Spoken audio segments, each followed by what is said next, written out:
ये इनाम दिया जा रहा है तलत को, तलत परवीन को। 100% इसकी हाजिरी हुई है, इस हाजिरी की वजह से। चलिए बहुत अच्छा। चलिए ठीक है, हाँ हाँ वीडियो बना। उसके बाद सना परवीन, चलिए ये बच्ची भी रेगुलर आती है, इसको भी इनाम से नवाजा जा रहा है मनीष सर के जरिए। आइए,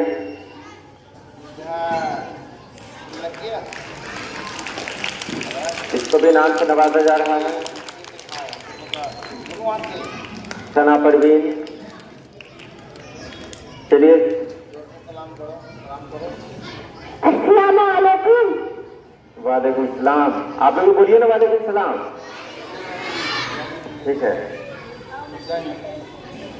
वो चली गई क्या? तलाश यही बढ़ाना था अभी। आइए यहाँ पर, इसका नाम है महजबी परवीन। कमाल साहब, महजबी परवीन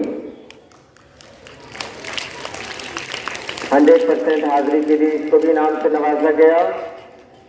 और उसके बाद है आरफीन परवीन। आरफीन परवीन को भी नाम से नवाजा गया। ये 4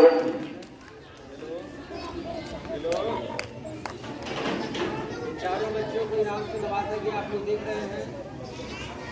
आप लोग भी कोशिश कीजिए कि रेगुलर स्कूल आए, गैर हाजिर न हो, क्योंकि पहचान जो होती है ना किसी की, वो रेगुलर से होती है। जो बच्चे रेगुलर स्कूल आते हैं वो अच्छे कहलाते हैं।